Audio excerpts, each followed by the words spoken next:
नमस्कार दोस्तों, UP SSSC AGTA की नई भर्ती से संबंधित या कह सकते हैं कि उत्तर प्रदेश कृषि प्रावधिक सहायक की नई भर्ती का जो नोटिफिकेशन है बहुत ही जल्द आने वाला है। इससे संबंधित लगातार खबरें आनी स्टार्ट हो गई हैं और कुछ विज्ञप्ति वगैरह नोटिस वगैरह भी जारी हुए हैं। चलिए नोटिस मैं आपको दिखाता हूं। अभी ये कल ही ये प्रेस विज्ञप्ति जारी हुई है। सभी न्यूज़पेपरों में ये प्रेस विज्ञप्ति आप लोगों में से अधिकतर लोगों ने देखा होगा, जिस पे कृषि निदेशालय की तरफ से ये प्रेस विज्ञप्ति जारी की गई है और कहा गया है कृषि विभाग में अधीनस्थ कृषि सेवा वर्ग 3 प्रावधिक सहायक ग्रुप C के पद पर माननीय उच्चतम न्यायालय में दायर याचिकाओं के याचिगणों के संबंध में सूचना है। सिंपल सा कहा गया है कि ये अपडेट पहले भी आयोग की तरफ से जारी की गई थी और कहा गया था कि जो कैंडिडेट कोर्ट गए हैं वो अपनी डिटेल आयोग में सबमिट कर दे ताकि उनकी जो डिटेल है पहुंच जाए और फिर आगे उन्हीं के अकॉर्डिंग वो काम कर सकें। लेकिन फिर से यहाँ पर रिमाइंडर दिया गया है कि जो 1564 कैंडिडेट हैं जो कोर्ट गए हैं, जिन्होंने याचिका दायर किया है, वो लोग अगर अभी तक अपनी डिटेल सबमिट नहीं किया है तो परीक्षा में सम्मिलित होने से संबंधित प्रवेश पत्र की छायाप्रति तथा याचिका की छायाप्रति आयोग में विज्ञप्ति जारी होने से की तिथि से 15 दिन की अवधि में प्रस्तुत कर दें। मतलब कि विज्ञापन जारी होने की तिथि से 15 दिन पहले तक अपनी जो डिटेल है वो सबमिट कर दें, नहीं तो बाद में आप लोग कंसीडर नहीं किए जाओगे। कृषि विभाग द्वारा 1564 प्राइवेट रिस्पोंडेंट याचिगणों अभ्यर्थियों का आयोग में प्राप्त विवरण कृषि विभाग जो कि वेबसाइट ये है इस आशय से अपलोड कर दिया गया है कि माननीय उच्चतम न्यायालय में योजित याचिकाओं में आच्छादित ऐसे अभ्यर्थी जो उक्त सूची में सम्मिलित होने से छूट गए हैं, मतलब अगर आपने पहले नहीं डिटेल सबमिट किया है, छूट गए हो, तो एक बार पुनः आयोग आपको अवसर दे रहा है अपनी डिटेल सबमिट करने का, तो आप लोग अपनी जो डिटेल है वो सबमिट कर सकते हैं। यहाँ पर ये भी बताया गया परीक्षा में सम्मिलित होने की संबंध में प्रवेश पत्र की छायाप्रति याचिका की छायाप्रति दिनांक 20/12/2023 तक, मतलब 20 दिसंबर 2023 तक कृषि निदेशालय उत्तर प्रदेश की ईमेल आईडी से आप लोग डिटेल्स शेयर कर सकते हैं या फिर मेल के थ्रू भी डिटेल शेयर कर सकते हैं, आयोग में जाकर के भी डिटेल शेयर कर सकते हैं। लेकिन ये 20/12/2023 तक आपको करना होगा। इससे पहले ही अगर आप लोग कर देते हो तो ठीक है, नहीं बाद में अगर डिले हो जाते हो या फिर नहीं करते हो तो आप आने वाली वैकेंसी में कंसीडर नहीं किए जाओगे।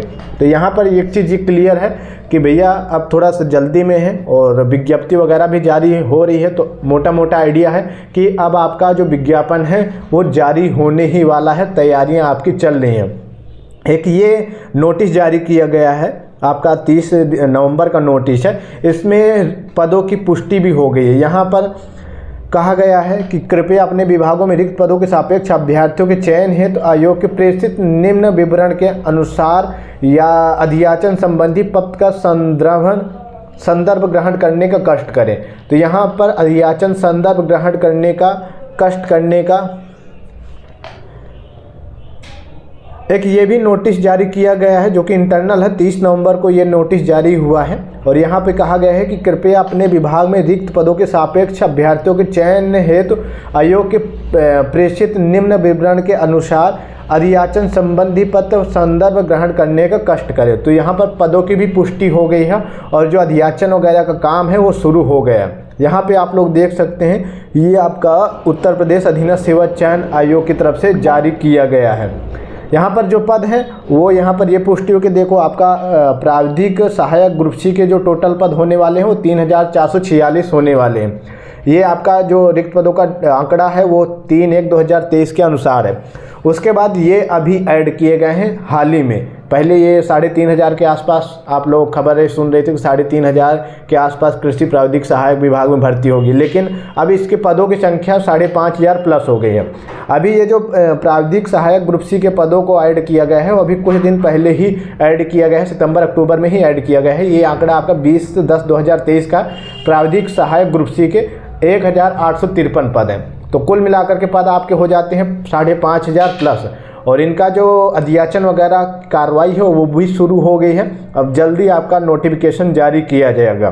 देखो टोटल जो नंबर ऑफ वैकेंसी इस बार हो गई हैं वो करीब 52 से 99 टोटल पद हो गए हैं। ठीक है, अब मेन बात यहाँ पर ये करते हैं, काफ़ी लोगों के क्वेश्चन थे कि ये पेड के थ्रू भर्ती होगी या बिना पेड के थ्रू भर्ती होगी।